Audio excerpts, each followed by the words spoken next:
తెలుగు రాష్ట్రాల్లో 450కి పైగా రోబోటిక్ సర్జరీలు సక్సెస్ఫుల్ గా చేసిన ఘనత మణిపాల్ హాస్పిటల్దే. ఈరోజు వెల్ఫేర్ డెవలప్మెంట్ రెండు కళ్ళ లాంటివి. కానీ వెల్ఫేర్లో పెట్టేది ప్రతి పైసా ఖర్చు కాదు. ముఖ్యంగా విద్యాశాఖ మీద, విద్యార్థుల మీద మనం పెడుతున్న పెట్టుబడి ఖర్చు కాదు. అది భవిష్యత్తు కోసం పెట్టుబడి. భవిష్యత్తు పునర్నిర్మాణంలో తెలంగాణ రాష్ట్రం అభివృద్ధి సాధించాలి అని అంటే అది పెట్టుబడిగా చూడాలి. ఈరోజు మన వెల్ఫేర్ హాస్టల్స్లో వాళ్ళ కోసం విద్యార్థులకు ఇస్తున్న డైట్ ఛార్జెసో లేకపోతే కాస్మెటిక్ ఛార్జెసో లేదా ఇన్ఫ్రాస్ట్రక్చర్ మీద అవి స్టేడియంలు కావచ్చు, వాళ్ళకున్న వసతులు కావచ్చు. చాలాసార్లు టీవీలలో పేపర్లలో చూస్తుంటాం. వందలాది మంది విద్యార్థులు ఉంటారు, 4 టాయిలెట్స్ ఉన్నాయని పెద్ద క్యూ చూపిస్తుంటారు. లేకపోతే తాగడానికి నీళ్లు లేవు, నీళ్ళు ఎక్కడికే వెళ్ళి మధ్యాహ్నం లంచ్ టైంలో వాళ్ళు నానా ఇబ్బంది పడుతున్నారు. లేకపోతే పిల్లలు పడుకోవడానికి చలికాలం వస్తే కనీసం వసతులు కూడా లేవు, కనీసం కప్పుకోవడానికి దుప్పట్లు కూడా లేవు. పాఠశాల ప్రారంభోత్సవ రోజుల్లోనే వాళ్ళకు స్కూల్ డ్రెస్సెస్ కానీ లేకపోతే టెక్స్ట్ బుక్కులు కానీ ఇతర ఇవ్వడం లేదు అని మనం ఇప్పటికీ టీవీలలో పేపర్లలో చూస్తున్నాం. ప్రతిసారి అకాడమిక్ ఇయర్ స్టార్టింగ్లో ఈ సమస్యలను అన్నిటిని చూస్తున్నాం. మరి 40, 50, 60, 70 ఏండ్ల నుంచి మనం నేర్చుకున్నది ఏంది? మనకు తెలుసు నెక్స్ట్ ఇయర్ జూన్లో అకాడమిక్ ఇయర్ స్టార్ట్ అవుద్ది అని. మరి జూన్లో స్కూల్స్ కాలేజీలు స్టార్ట్ అవుతున్నాయంటే మనం ఒక సంవత్సరం ముందు నుంచే నెక్స్ట్ ఫైనాన్షియల్ ఇయర్కి ప్రణాళిక చేసుకొని ఏ విధంగా వాళ్ళకు స్కూల్ డ్రెస్ల నుంచి మొదలు పెడితే వాళ్ళకు పాఠ్యపుస్తకాల వరకు విత్ ఇన్ ద టైం అందించాలి అన్న ఆలోచన మనం ఎందుకు ప్రణాళికబద్ధంగా చేసుకోలేకపోతున్నాము? మనం ఐఏఎస్లని, ఇంత ఉన్నతాధికారులను, ఇంత వ్యవస్థను పెట్టుకొని ఈ వ్యవస్థ ఈ సమస్యను పరిష్కరించడానికి ఎందుకు మనం ప్రణాళికబద్ధంగా ముందుకు వెళ్తలేము? ఇది ప్రభుత్వ పరంగా మనం ఆత్మ పరిశీలన చేసుకోవాల్సిన అవసరం ఉన్నది. పిల్లలు అకాడమిక్ ఇయర్ స్టార్ట్ అయినాక పుస్తకాలు రాకపోతే 6 నెలల తర్వాత మనం ఇస్తే ఏం ప్రయోజనం? ఆ స్కూల్ పిల్లలకి ఇవ్వాల్సిన స్కూల్ డ్రెస్సులు విత్ ఇన్ ద టైం ఇవ్వకపోతే వాటి ప్రయోజనం ఏంది? ఇట్లాంటి సమస్యల్ని, ప్రతి సంవత్సరం వచ్చే సమస్యలు శాశ్వతంగా వీటికి ఒక పరిష్కారం చూపించాల్సిన బాధ్యత పాలకుల మీద, ప్రభుత్వం మీద, ఉన్నత అధికారుల మీద ఉన్నది. ఈ బాధ్యత నుంచి మనం తప్పించుకోలేము, ఈ బాధ్యత నుంచి మనం పారిపోలేము.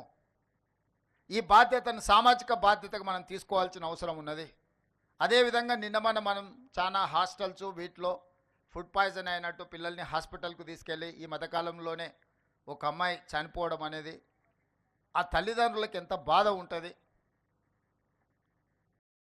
ఆర్థిక పరిస్థితి బాలేకపోవడం వల్ల తల్లిదండ్రులు వాళ్ళ పిల్లల్ని హాస్టల్స్లో పెడుతుండ్రు, కానీ వాళ్ళ పిల్లల మీద ప్రేమ లేక కాదు కదా. వందలాది కోట్ల రూపాయలు సంపాదించిన తల్లిదండ్రులకు వాళ్ళ పిల్లల మీద ఎంత ప్రేమ ఉంటుందో, రోజు కూలీ చేసుకున్న పేదవాడికి కూడా తన కన్న బిడ్డల మీద అంతకంటే ఎక్కువ ప్రేమ ఉంటుంది తప్ప తక్కువేం ఉండదు. శ్రీమంతులకు వాళ్ళ పిల్లల పట్ల ఎక్కువ ప్రేమ ఉంటుంది, పేదలకు ప్రేమ తక్కువ ఉంటుంది అన్న భావన సరైనది కాదు. మరి వాళ్ళ పిల్లలు మనల్ని నమ్మి, ఈ ప్రభుత్వాన్ని నమ్మి, ఈ సిబ్బందిని నమ్మి ఈ రెసిడెన్షియల్ స్కూల్స్లో వాళ్ళ పిల్లలను చేర్పిస్తే వాళ్ళ సంక్షేమము, వాళ్ళ యోగక్షేమాలు మనం సరైన విధంగా చూడకుండా నిర్లక్ష్యం చేస్తే ఆ పిల్లలు చనిపోతే ఆ బాధ్యత ఎవరు తీసుకోవాలి? ఇది మన గౌరవం, మన ప్రతిష్టను పెంచేదా లేకపోతే మన గౌరవ ప్రతిష్ట మసకబారేదా? ఈరోజు మనందరం ఆత్మ పరిశీలన చేసుకోవాలి. ఇట్లాంటి సంఘటనలు పునరావృతం కాకుండా చూసుకోవాల్సిన బాధ్యత ప్రభుత్వం మీద ఉన్నది, సిబ్బంది మీద ఉన్నది.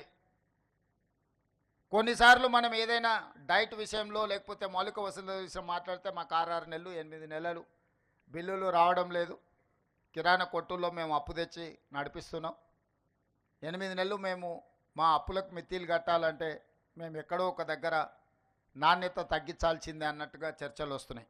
అందుకే ఈనాడు ప్రభుత్వం స్పష్టంగా నిర్ణయం తీసుకున్నది, ఎవ్రీ మంత్ 10th లోపల గ్రీన్ ఛానల్ ద్వారా అన్ని నిధులు ఈ రెసిడెన్షియల్ స్కూల్స్కి, హాస్టల్స్కి, కాలేజెస్కి సంబంధించిన ప్రతి రూపాయి 10 తారీఖు లోపల గ్రీన్ ఛానల్ అడగాల్సిన పని లేకుండా స్ట్రైట్గా వాళ్ళ ఖాతాలకు పోయే విధంగా, అది డైట్ ఛార్జెస్ కావచ్చు, కాస్మెటిక్ ఛార్జెస్ కావచ్చు, ఇతర విద్యా సంస్థల నిర్వహణకు సంబంధించిన నిధులు ప్రతి నెల 10 తారీఖు లోపల ఆటోమేటిక్గా విడుదలయ్యేటట్టు ఈ మధ్యలోనే ఆర్థిక శాఖ మంత్రి గారికి అధికారులకు నేను ఆదేశాలు ఇవ్వడం జరిగింది.